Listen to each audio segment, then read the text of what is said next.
Y pues bueno, en esta mañana me da muchísimo gusto saludar al historiador y cronista Agur Arredondo Torres, con una larguísima, no larga, larguísima trayectoria, y con una, en esa trayectoria incluye el impacto de haber escrito, de tener obra escrita, porque no es lo mismo ser historiador para sí mismo y para su familia y para los amigos, a trascender a través de los libros, y él ha escrito varios, y uno de sus temas fundamentales ha sido el zapatismo, y por eso lo invitamos para que hoy nos hable con el tema que entiendo que él tituló Miliano de carne y hueso. Agur, buenos días. Buenos días, Oscar. Agradezco mucho tus palabras.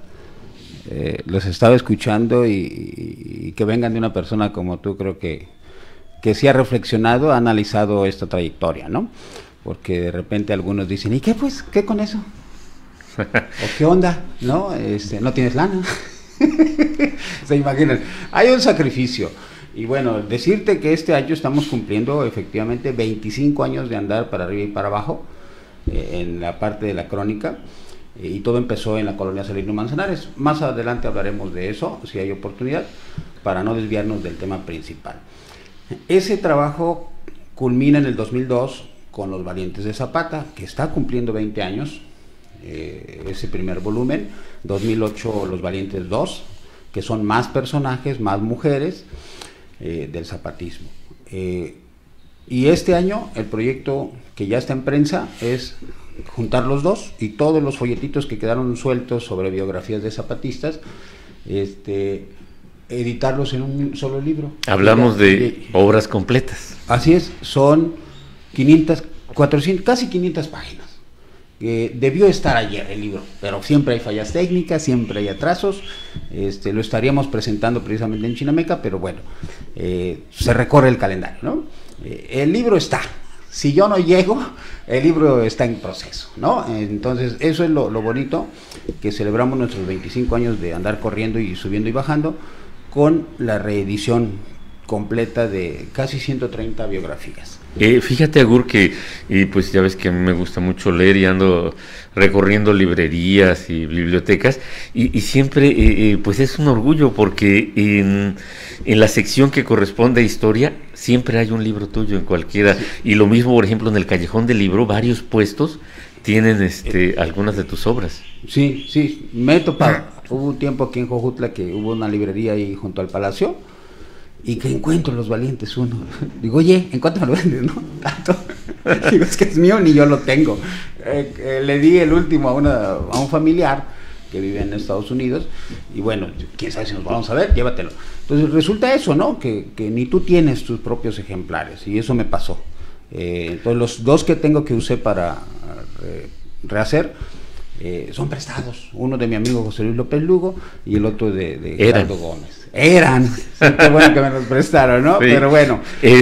Pero mira, lo que pasa es que estamos viendo, tú eres un ejemplo de la influencia decisiva que Emiliano Zapata tuvo en incontables personas, no solamente de Morelos, no solamente de México, sino del mundo. Tú sabes que, por ejemplo, el primer gran levantamiento armado de la era post-TLC o de la globalización fue en México, y se llamaban zapatistas.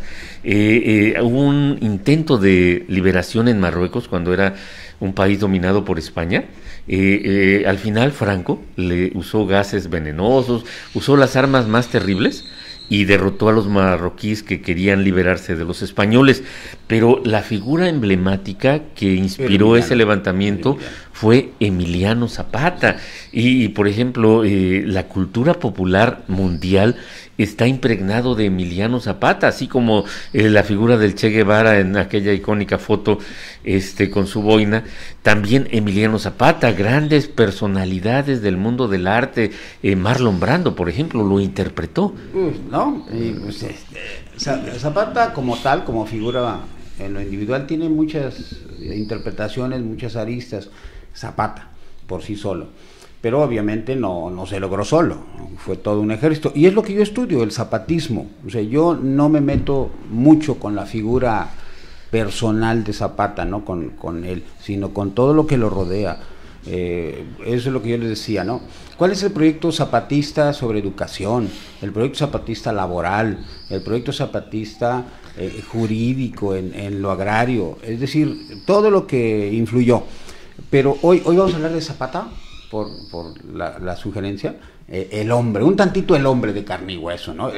Hay que dar contexto nada más. Sí. Emiliano Zapata fue, digamos, cuando pasó lo de la Revolución Mexicana, el levantamiento que no fue el 20 de noviembre, excepto en Puebla, estaba lleno de caudillos que lo que buscaban era derrocar a Porfirio Díaz y lograr el poder. Emiliano Zapata fue el único de los caudillos, o el primero, que no tenía ese plan. Él tenía un plan, o sea, los otros no tenían plan más que llegar al poder. Y Emiliano Zapata, a través del grupo de gente que lo aconsejaba, que lo acompañaba, pues su espíritu era recuperar las tierras. Su tierra y regresarme a mi pueblo a seguir trabajando mi tierra. Era. Madero, eso es lo que yo quiero, dame mi tierra y yo me regreso a seguir sembrando sandías, a seguir domando caballos. Bajo esa idea logró aglutinar un ejército no, digamos que no tan profesional, improvisado. Ustedes lo pueden ver, calzón, cotón era el uniforme, el sombrero enorme, la carabina que le habían robado a los federales. Pero con ese ejército y aliado con Francisco Villa, logró tomar la Ciudad de México, desplazaron al otro grupo. Finalmente el otro grupo se rehizo, tenían el abasto de armas de Estados Unidos, los ferrocarriles, tantas cosas, sí. Y el grupo que se había agrupado, en que se llama la Convención Revolucionaria, finalmente retrocedió, Francisco Villa fue derrotado, y Emiliano Zapata confinado al estado de Morelos, donde el gobierno federal que encabezaba Venustiano Carranza decretó la táctica de tierra arrasada, quemen todo para que no tengan dónde esconderse. Ni qué comer. Y exactamente tomar. Es la parte que más conocemos del zapatismo. Digamos que allí se dio la cultura de los corridos, de la alimentación, de tantas cosas. Y allí es donde, digamos, Emiliano no se hizo chiquito, pero era más de carne y hueso, por llamarlo de alguna manera. Lloró, se gozó, disfrutó los toros, disfrutó los gallos. En medio de la guerra no dejaron de tener sus propias pasiones, ¿no? Entonces, sí, eso. Estamos viendo algunas fotografías de los Valientes 1, Teófilo Caspeta, Manzanares. Ahorita explicamos algunas fotos, porque les llamará la atención cómo es que tienen, si fueron zapatistas, cómo es que tienen uniforme ya militar, ¿no? Eso es posterior a la revolución. Ahí está Celerino Manzanares, mira. Ese es Celerino Manzanares, entre el año 26, 24, 28, porque para lograr la pensión tenían que ponerse el uniforme ya del Ejército Nacional. El gobierno federal en realidad les reconoció los grados para darles la pensión como una especie de compensación. No todos tuvieron esa suerte, pero tenían como Genovevo de la O, por ejemplo. Esa foto debe ser entre el 32, él murió en el 32, ya al final de su vida. Esa foto es la más conocida.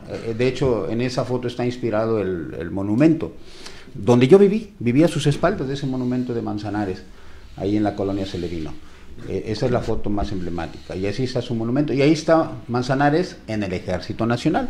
No fue miembro activo, se tuvieron que tomar la foto para hacer el trámite. Por eso después a los familiares o a los sobrevivientes les llegaba el reconocimiento de veterano zapatista, ¿no? Veterano de la revolución. Y entonces ese es Manzanares. Y entonces hay más, por ahí vi a Teófilo Caspeta. Pero en el anterior estábamos viendo. Ese es Teófilo Caspeta, tatarabuelo de los Caspeta de Tlaquiltenango, originario de Cochichinola. Murió el 10 de abril, pero del año 18. Teófilo Caspeta. O sea, un año antes que Zapata. Sí. Esa es la casa de Zapata, la anterior. Bueno, no de Zapata, del suegro. Ese es en Quilamula, lo que queda. Todavía está la fachada, la pura fachada. Ya la casa al interior está modificada. Ese es en Quilamula. Ahí vivió con una de sus mujeres, Goya Zúñiga Benítez de Quilamula. ¿Con ella tuvo hijos? Sí, procreó a María Luisa, María Luisa Zúñiga, que no tuvo hijos. María Luisa Zúñiga estuvo casado con, se me va el nombre, con uno de Tlaquiltenango, que luego enviudó, murió María Luisa, no dejó hijos, pero ese es Goya Zúñiga. Goya Zúñiga sí sobrevive a la revolución, rehace su vida y se echa a caminar, ¿no? Vivió en Tenestepango, vivió en Guadalajara, Goya Zúñiga.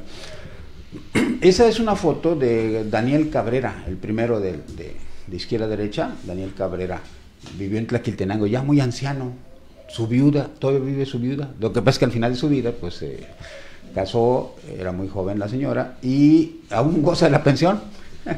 Obviamente es una pensión de 600 pesotes, 800 pesotes, ¿no? Una burla. Vive toda la familia. Sí, tampoco esperen que una pensión de revolucionario era cosa mayor, ¿no? Teófilo Caspeta, se guardaban documentos de él, el río se los llevó, pero rescatamos algunos de él, donde un salvoconducto a la viuda, Benigna Rosales, y otros más, donde le ordena a Teófilo Caspeta darle arroz al doctor Parres, dice, dele arroz del que tiene ahí, ¿no? Bueno. Ahí está Emiliano Zapata. Sí. Y entonces, Goya Zúñiga, fíjate, es interesante, hablando del Zapata moroso, dicen que cuando llegó aquí la mula, el señor Zúñiga le dijo a Zapata, mira, pues la guerra y todo, mira, era un mecanismo de protección y hay que entenderlo. Tenía 2 hijas, la primera era Luz, se casó con Zapata, bueno, ya estaba casado Zapata, se casó en agosto. Pero para protección, pero Luz muere enseguida, no hay hijos, y entonces entra Goya, la hermana, ¿sí? O sea, era canijo de Zapata, ¿no? Con las 2 hermanas, Zúñiga, Benítez, primero Luz y luego Goya. Y de ahí es la relación que va a durar más tiempo y con la que va a haber esta hija, María Luisa Zapata. Alguna vez, en el año 22, había un libro del año 22 del registro civil donde Goya registra a María Luisa. Dice que su nombre, ya Zapata ya había muerto, ¿no? Pero obviamente la gente sobreviviente sabía que era Goya y sabía que era la hija, entonces no hubo problema.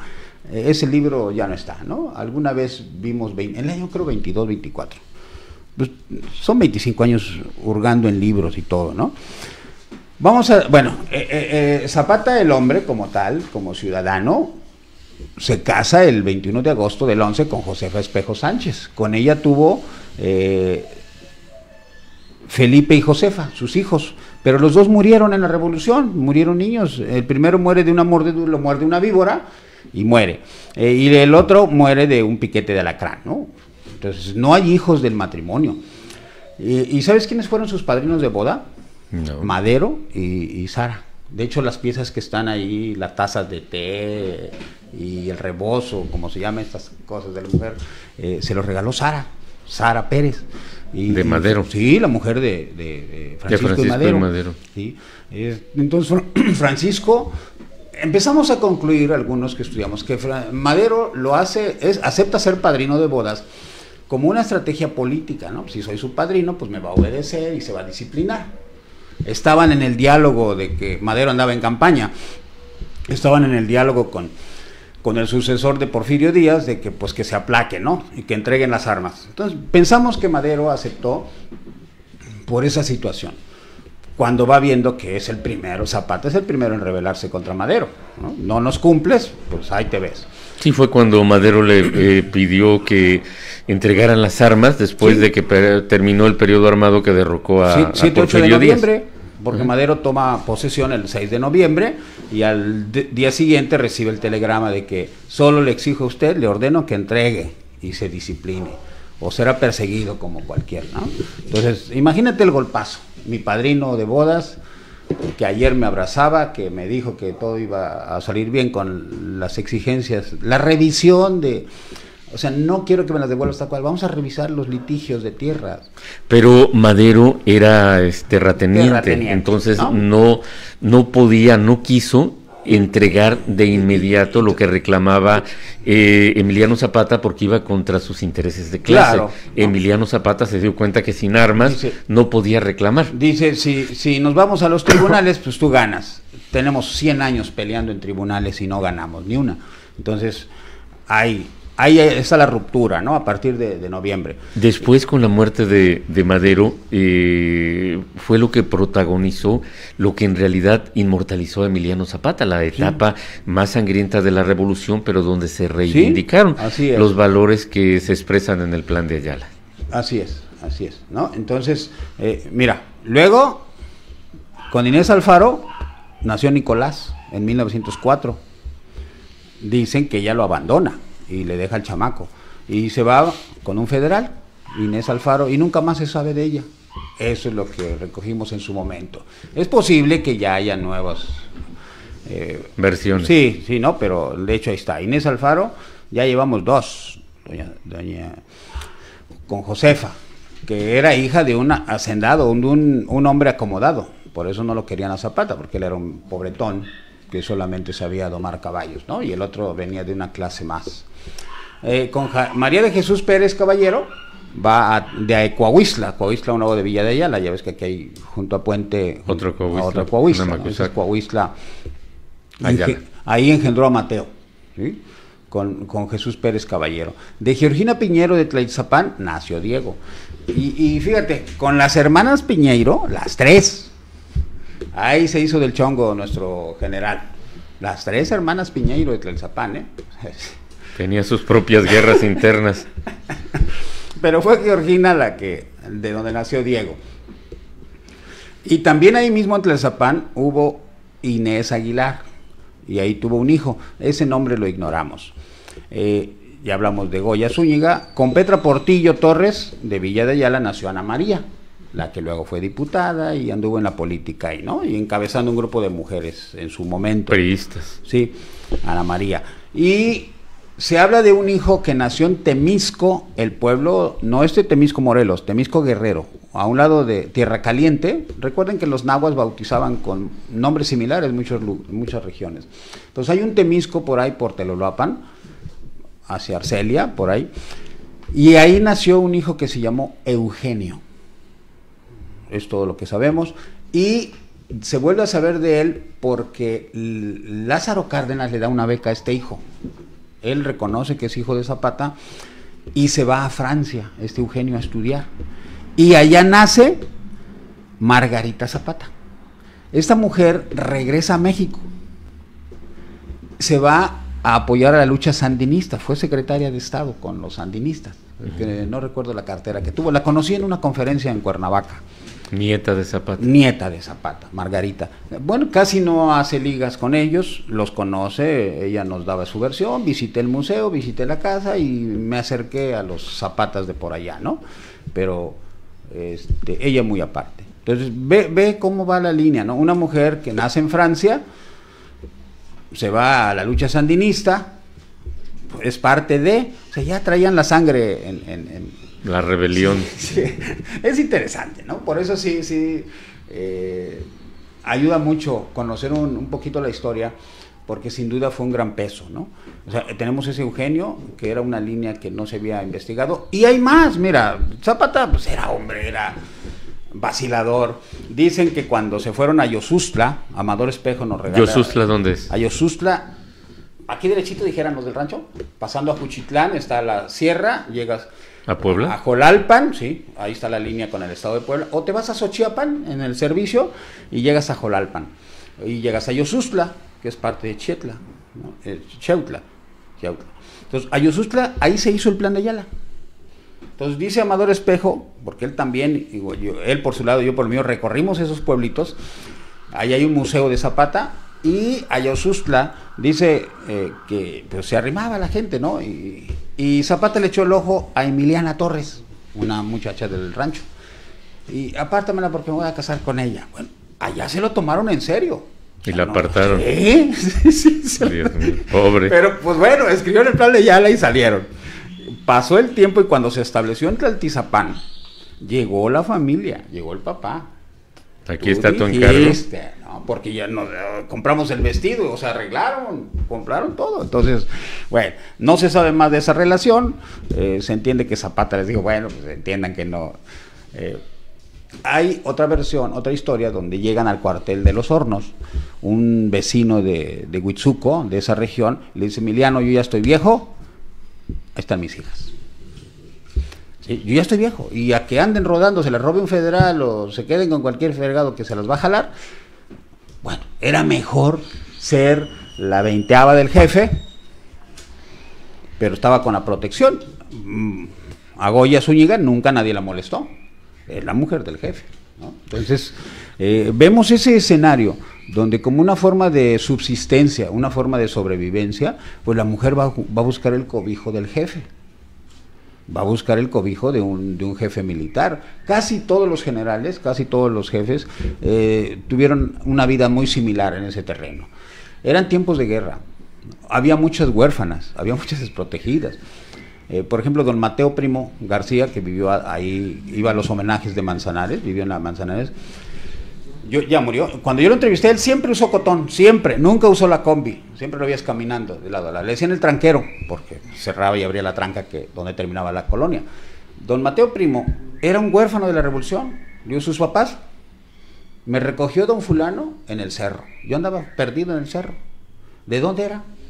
Dicen que de por allá de Tepalcingo, pero lo criaron desde pequeño, a los 8 años, adoptado en Tlaquitenango, y de ahí toma los apellidos, Primo García, porque así se apellidaban los que lo criaron. Eran tiempos terribles, tiempos difíciles, precisamente toda esa lucha que dejó 1 millón de muertos estaba enfocado a que esos tiempos dejaran de ser difíciles, y pues se logró porque vino un periodo de estabilidad, con seguridad social, con tantas cosas que sin embargo no eran suficientes, porque se creó una élite gobernante que se quedaba con todo y le dejaba a la población, al resto de la población, migajas.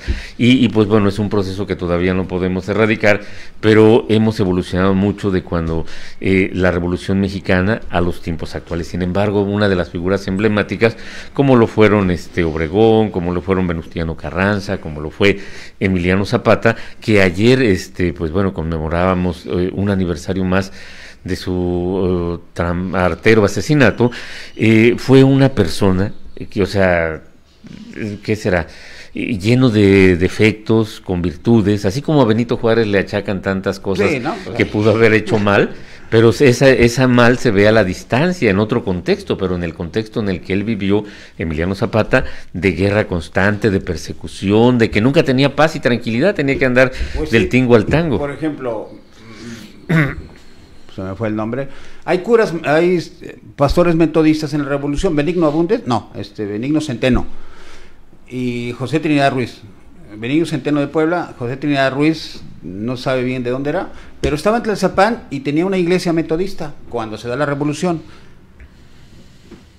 Llega general, firma el plan de Ayala, a un ladito de Zapata y Otilio Montaño. Si le preguntáramos a los pastores de hoy, ¿usted tomaría un arma? ¿Qué opina de lo que hizo Trinidad Ruiz o los hermanos Centeno? Pues hoy muchos se espantarían y se rasgarían. No, pues nuestro papel es la salvación espiritual, ¿no? Pero en ese contexto a estos pastores les toca tomar una decisión y con muchos de su grey se van a la Revolución. Y por ejemplo eso tuvo derivaciones que duraron años. El metodismo estuvo enraizado en lo que siguió después del zapatismo, el movimiento armado que continuó el zapatismo, que fue el jaramillismo de Rubén Jaramillo. Sí, era metodista y que, o sea, estamos hablando de que la semilla que sembraron, a lo mejor sin querer, las personas que tú mencionas, no murió con ellos. No, mira, y es que es parte de la doctrina metodista, que se deben insertar sus miembros en las luchas sociales. Lucha contra la Comisión Federal por el alza indiscriminada y su mal servicio, vamos. Mejor salario a favor del maestro, vamos. Madres desaparecidas, mujeres violentadas, vamos. Es decir, dentro de su práctica social religiosa, teológica, está ese apartado. El compromiso. El compromiso social metodista. Mira, cosa que no vemos en las otras, ¿no? Sí, Blan Cázares Cardoso dice, gran historiador, saludos, Agur, desde Blanquita. Valle de Vázquez. Sí, Valle de Vázquez. Gracias, Blanquita. Sí. Muy amable. Pero bueno, nuestro tema principal, Emiliano Zapata, nos ha señalado que de carne y hueso, pues bueno, cuál era una de las cosas que por casualmente es la que más le critican, ¿no? Sus detractores y sus enemigos no lo bajan de robavacas y de violador. Pero pues bueno, analizando el contexto, como tú dijiste, a veces era la única manera de que las mujeres tuvieran protección dentro de ese terreno en que la integridad de la mujer estaba a merced de quien tuviera más armas o de quien tuviera la fuerza, ¿no? Mira, cierto que se cometieron ese tipo de abusos, cierto, en todas las facciones, pero Zapata regula la conducta. Ya es un ejército formal y no le fue fácil meterlos al aro, pero lo hizo. Un documento de Teófilo Caspeta es donde le dice: queda prohibido el sacrificio de reses en la línea de fuego. Pida permiso, o sea, a ver, compadre, tú tienes vacas, la revolución necesita, presta, luego te la pagamos, compromiso, firmado y todo. Es decir, aquí hay una vaca y la agarro, no. Si el compadre no quiere, bueno, te la expropío por causa de utilidad pública. Pero John Womack, por ejemplo, precisa mucho de lo que acabas de decir, en donde Zapata tuvo la intención de reactivar, contrario a lo que se dice, él reactivó toda la actividad productiva dentro de la medida de que la guerra lo permitía, para que las haciendas volvieran a producir, que volvieran a generar azúcar, la ganadería. Él tuvo leyes, puso leyes cívicas. Sí, a partir del año 15, con la convención y todo eso, se va formando la ley orgánica municipal, ¿no? Ley de libertades municipales, la ley sobre agricultura, y un caso específico tenemos aquí en Zacatepec, la hacienda de Zacatepec. Cuando la toman ellos, la rehabilitan. ¿La Juan Pagasa? Sí, después de mayo del 14, cuando derrotan a los federales, en esa paz la rehabilitan, ponen a trabajar los campos, y hay un documento que le envía al administrador de la hacienda, que era Lorenzo Vázquez, ¿cierto?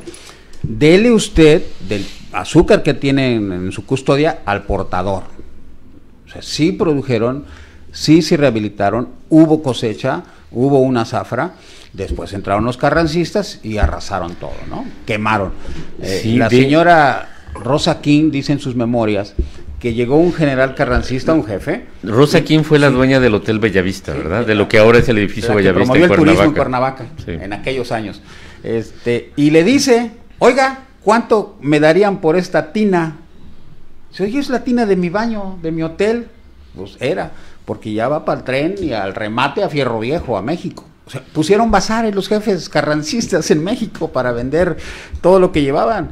Entonces, ellos desmantelaron la industria que Zapata estaba reactivando. Entonces, sí hay, porque había un amor a la tierra, ¿no? O sea, había una visión de cambio social y político. Que no pudo ser precisamente por el ataque despiadado del gobierno federal, de los carrancistas, que finalmente mandaron a Guajardo, que con una estrategia terrible de que para ganarse la confianza de Zapata, mató a decenas de sus propios soldados. De sus propios amigos. Y eso impresionó a Zapata, porque supuestamente los mataba por traidores, pero era una simulación.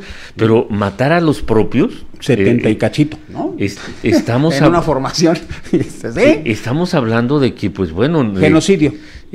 No, genocidio no, porque no buscaba exterminar un grupo social, pero estamos hablando de falta de piedad, no sé, era otro nivel. Morelos, por ejemplo, todas las ciudades fueron desalojadas, incluyendo Cuernavaca, Puente de Isla, Jojutla, no, y confinada la gente en ciertos lugares. Es lo que le están aplicando los rusos ahorita a los ucranios, es lo que vivimos aquí en el estado de Morelos. Eliminación sistemática de un grupo opositor. Y era lo que querían, eliminar, vaciar Morelos, que no hubiera ni un calzonudo, que no hubiera ni un zapatista. Eso sí es genocidio. Entonces, lo que está haciendo Rusia, ¿no? El exterminio sistemático, para que no se vea muy feo, alargamos la guerra y les decimos que se murieron de hambre. No los maté yo, pero todo está para, ¿no? Entonces, es un término que a muchos historiadores no les gusta, y sobre todo los del norte. Mira, sigue habiendo dos Méxicos. Lo hubo en la Revolución, lo hay todavía. Sigue habiendo dos Méxicos. Los ganadores fueron los del norte, precisamente los que ganaron la Revolución Mexicana y que terminaron adoptando las costumbres y las prácticas de los que habían sido derrotados, de los porfiristas. Sí, entonces el triunfo se esgrime sobre el aplastamiento, la aniquilación total del opositor. En eso se esgrime el triunfo. No se pudo, no lo lograron. Quedó la semilla, ¿no? Entonces, el zapatismo sigue dando vetas de qué estudiar, sigue dando temas para seguir reflexionando, no quedarse en la superficie, ¿no? De que el charro guapo, el jinete valiente, el domador de caballos, el mujeriego. Estudiar el zapatismo. Todos al día de hoy tienen defectos. El mejor político y el más encumbrado y el mejor administrador municipal tiene defectos. Entonces, ¿qué más podían tener en la revolución? ¿No? Entonces, Pues sí, pero está allí lo que quedó, el impulso, que fue ejemplo, la primera revolución agrarista, fue antes que la Unión Soviética se convirtiera en el Estado comunista que supuestamente donde desaparecía la propiedad de los bienes de capital, de la tierra y que todo era de todos. La primera revolución agraria y social la hizo Emiliano Zapata. Y estamos hablando de que la Unión Soviética se construyó a partir de 1917, cuando aquí ya tenían añales, que Emiliano Zapata no solamente reivindicaba de palabra, sino que en los territorios que conquistaba llevaba a la práctica sus conceptos, restituía la tierra, el agua, la educación. Y ve las frases en los documentos: tome usted posesión desde luego. Es decir, ahorita mismo. No se espere a que el tribunal le diga y lo ratifique. Históricamente usted me demostró con sus documentos que esta tierra es suya. Tome de inmediato posesión de ella. O sea, desde luego. Y se lo comunico a usted para su exacto cumplimiento. Pues sí, eso... Nada de que como que no le entendí, no me dieron a tiempo el recado. No, ahí dice, cúmplela con su exacto cumplimiento, ¿no? Y eso era, por ejemplo, a costa incluso de su capacidad militar, porque cuando les restituía la tierra, su ejército abandonaba las armas para irse a sembrar. Sí. Pero bueno, la prioridad no era combatir por combatir, sino era para restituir los derechos que por centenares de años le habían sido arrebatados a quienes eran los dueños originales de la tierra. Agur, el tiempo, como sabes, ya se nos acabó. Y el tema es, no acabas, Oscar. Periodistas, poetas en la revolución, profesores. ¿No? Entonces, el zapatismo sigue dando de qué investigar. Gracias. Pero por lo pronto tú nos permitiste echar una mirada, no al Zapata de las estatuas, no al Zapata de los poemas, no al Zapata de los discursos de cada 10 de abril, vacíos y todo, pero discursos al fin, sino al Zapata de carne y hueso. Tan buena estuvo la jornada que no se acordaron en muchos municipios ni de hacer homenaje, ni de izar la bandera, ni de llevar ofrendas, ¿no? Tan bueno estuvo el acarreo ayer, que que dejaron a un paso Zapata hoy, ¿no? Pero en pues fin. Sí, es terrible, pero a pesar de que lo hayan abandonado, Zapata sigue allí. Claro. ¿Cómo dice? Zapata vive, la lucha sigue. La lucha sigue y sigue cabalgando. Mientras haya mal salario, mientras haya injusticia, mientras haya abusos de poder, ahí está Zapata. Asesinado a los 39 años, un 10 de abril de 1919. Sí, en Semana Santa. Agur Arredondo Torres, pues un gusto compartir contigo tus conocimientos, escucharlos, conocer todo lo que has aprendido, investigado y compartido, sobre todo en los últimos 25 años. Muchísimas gracias. Gracias a ti, Oscar. Saludos a todo tu equipo y gracias porque sin duda los medios han contribuido mucho en mi formación y en el tiempo de investigación. Muchas gracias. Y esperemos que para bien. Estoy en deuda. No, al contrario, nosotros contigo. Gracias.